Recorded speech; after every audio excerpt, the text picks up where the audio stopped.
Em cada um de nós há uma pessoa pobre. Ainda há uma pessoa pobre dentro de mim. E acredite, também há uma pessoa de classe média dentro de mim. E pessoa de classe média quer geralmente uma segurança, ela quer aquele salário fixo. Mas também há uma pessoa rica. Acredite, eles estão dentro de nós, mas nunca nos ensinaram isso.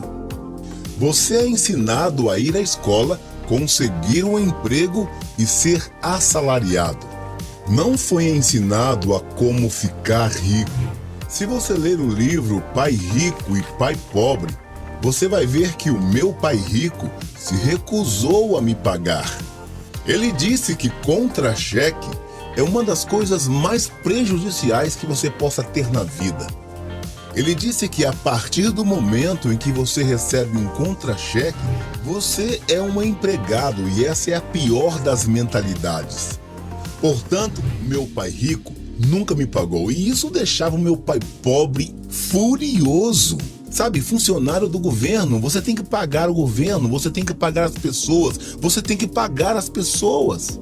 E o pai rico não estava dizendo que o salário era ruim, não, muito pelo contrário, ele não queria ser escravo do dinheiro. Então, sabe, como empresário, há uma diferença aí. Se não dá certo um empreendimento, você tenta outro. É assim comigo. Eu não estou subordinado a ninguém, eu não preciso de ninguém para me escravizar. Eu tento uma outra empresa. Eu não preciso de salário. Se a economia do meu país está ruim ou se o governo não gosta de mim, eu não ligo, eu mudo para outro país. Estão precisando de empreendedores também por lá. Quando falamos de ser empresário, não está se referindo a exatamente um negócio. Ser empreendedor é, primeiro, ter uma mentalidade diferenciada, um conjunto de habilidades e também um conjunto diferenciado de regras. Veja, uma pequena empresa não é administrada da mesma forma que uma grande empresa. Ela não opera da mesma forma que as grandes empresas. Vou dizer de novo, empreender é primeiro ter uma mentalidade, um conjunto de habilidades e regras. E dependendo se você é um funcionário ou uma pequena empresa, as regras são diferentes. As mentalidades aí são diferentes, as habilidades são diferentes e o conjunto de regras aí são diferentes. Certa vez, um entrevistador me fez uma pergunta intrigante.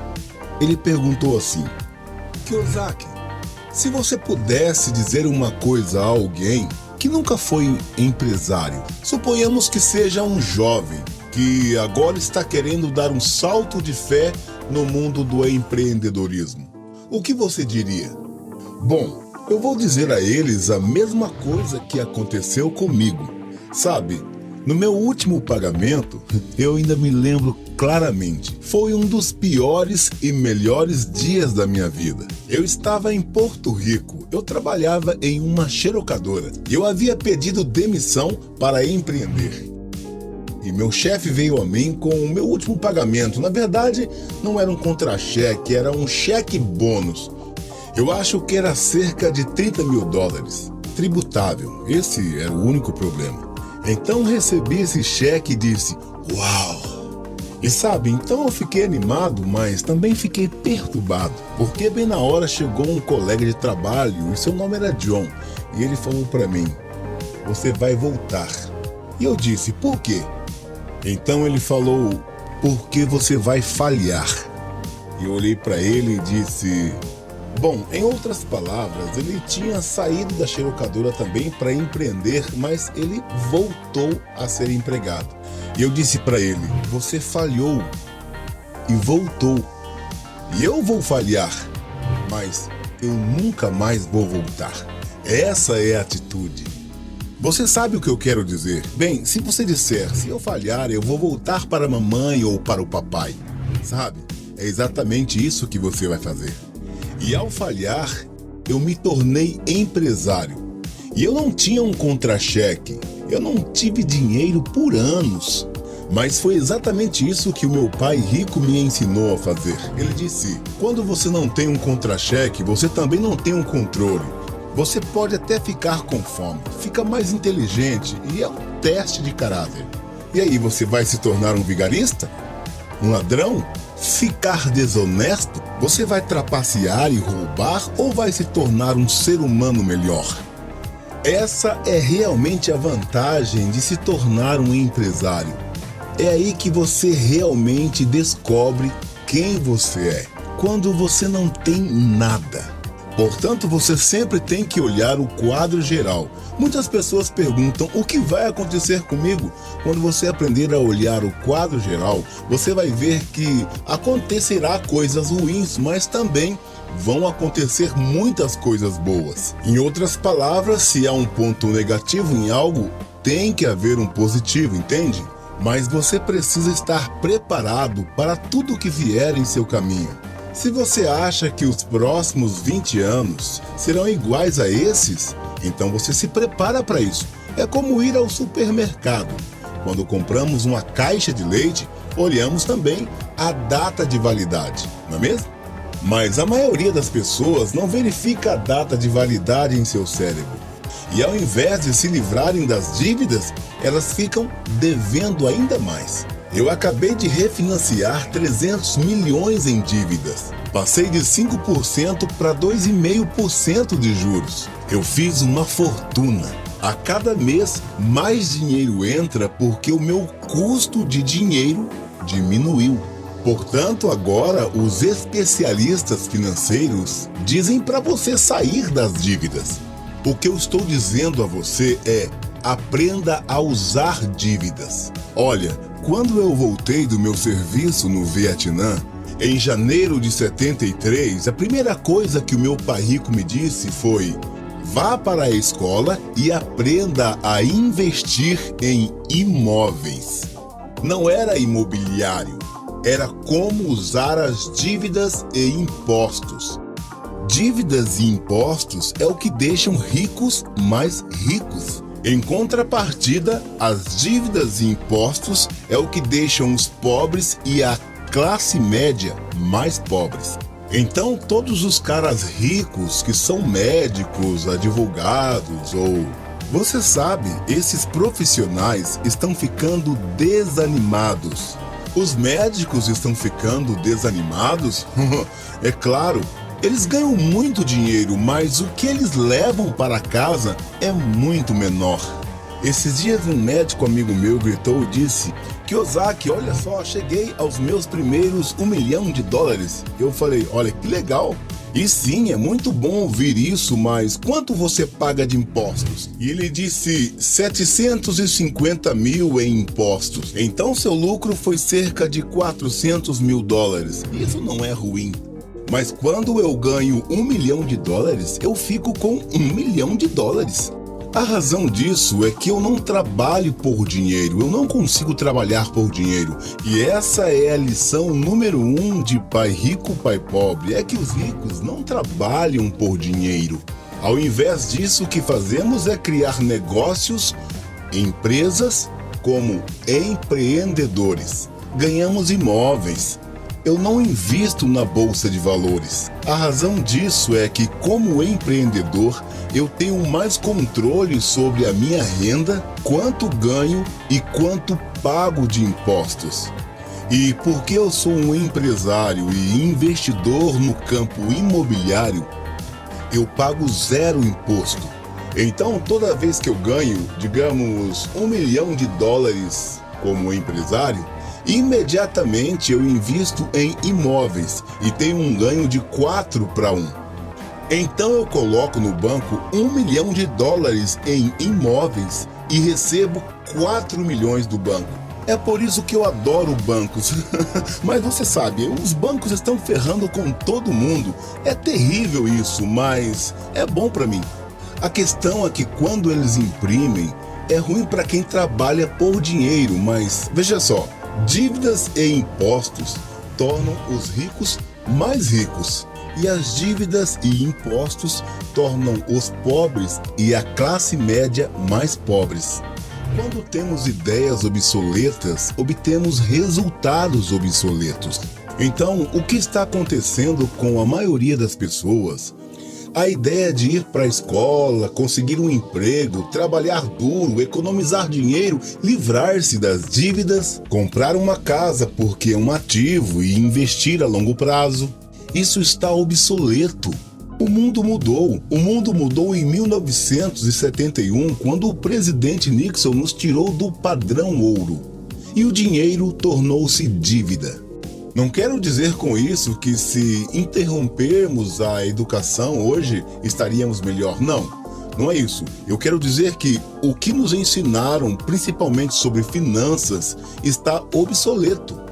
A educação sempre foi e é importante, a questão está obsoleta. Você sabe, existe a lei de Murray que diz que tudo em 18 meses se torna obsoleto. Na verdade, ela declara que a informação dobra a cada 18 meses, então tudo se torna obsoleto em 18 meses. Esse é um fenômeno recente. Então, logo quando você sai da escola, em 18 meses você está obsoleto. E isso é pior para mim que sou mais velho, você sabe. Eu encontrei meus amigos e fui para Harvard. Sim, eu fui para Harvard, mas isso faz quanto tempo? 50 anos? Hoje os bancos estão cobrando juros para economizar dinheiro. Em outras palavras, o banco não quer o seu dinheiro, porque eles imprimem muito deles. É por isso que existem bolhas em ações, bolhas no mercado imobiliário e tudo isso. As pessoas estão despejando o dinheiro, porque, como eu disse aqui, poupadores são perdedores e dinheiro é lixo. E mesmo assim as pessoas dizem, bom, eu quero um emprego bem remunerado. E essa é uma ideia obsoleta, sair das dívidas é uma ideia obsoleta. Você deve aprender como se endividar, eu digo como usar as dívidas para ficar rico, e isso ninguém te ensina. Eles nunca vão te ensinar sobre impostos. A razão pela qual o 1% está aqui e os 99% estão indo em outra direção é porque quando você imprime dinheiro, duas coisas acontecem: infração e impostos. Isso é o que está te esmagando. Porque qualquer empresário que pensa, eu só vou ganhar dinheiro, vou abrir um negócio e ganhar muito dinheiro, porque é só disso que falamos. Eles realmente precisam sentir o cheiro do homem das rosas. Sabe, não é isso que os verdadeiros empreendedores estão fazendo.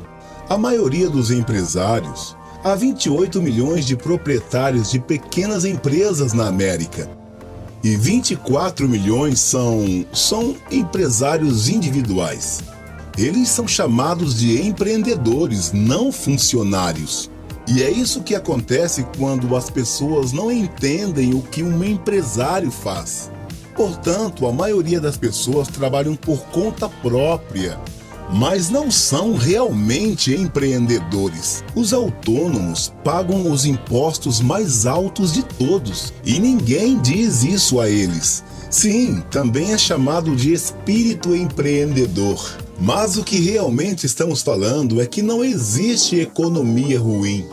Você conhece isso externamente. Eu e você, todos nós temos uma economia externa, mas também temos uma economia interna. E a força de vontade aqui é para mudar a economia interna. Então, para mim, eu posso ver o bem, eu posso ver o mal, e eu realmente não dou a mínima, porque de qualquer jeito eu vou ser rico. Mas uma pessoa pobre com uma economia pessoal pobre, o que ela vai ver é sempre uma economia ruim. Simplesmente porque não sabe ganhar dinheiro em nenhuma economia. E uma pessoa de classe média tem uma economia de classe média. Você sabe que eles querem uma boa casa, um salário fixo, e o trabalho, o carro. E então, quando você entrega o trabalho deles, isso é um desastre. Bem, uma vez que o empresário não tem emprego, não é grande coisa. Então tudo que estou dizendo às pessoas é o que Buck Fowler me ensinou. Sempre há dois lados, e você sabe o que eu quero dizer. Você sabe, o plural é no mínimo dois. Se você acha que a economia está ruim, é porque a sua economia está ruim. Se você acha isso estável, sabe, o emprego é importante. Então você verá uma economia sem empregos, isso é a sua economia. Sua economia versus economia externa. Onde você controla versus onde você não controla. E eu posso controlar sim, isso é chamado de foco interno versus foco externo. E o verdadeiro empreendedor tem um foco interno, e se ele cair, ele diz assim: isso foi bom, porque vou subir mais alto ainda. Agora, se uma pessoa mediana cai, ela simplesmente reclama e acha que todo mundo está contra ela. As pessoas cometem erros, qualquer erro, não importa qual seja. Erros são importantes, isso significa que você não sabia de algo. Mas o verdadeiro empresário, se ele cai, ele realmente vai subir de novo. E ele pode se levantar e ainda subir mais alto. Não importa o que aconteça com ele. Ele vai ficar mais forte ainda, mais inteligente e mais feliz. Mas o problema das pessoas de mentalidade interna fraca é o que eles mais temem que aconteça é o que geralmente vai acontecer com eles. Sabe, tipo, as pessoas têm medo de perder seus empregos e é o que geralmente acontece com elas. Elas perdem seus empregos. Sabe o que eu quero dizer? É que, sem dúvida, tudo vem através de você. Então, o primeiro emprego do empresário é seu controle interno aqui dentro, não o que está lá fora. No momento em que você recebe um contra-cheque, você é um funcionário. E você tem que ser mais forte do que isso. O que eu estou falando é sobre ter o controle interno. E lembre-se, dívidas e impostos deixam ricos mais ricos e os pobres e a classe média mais pobre.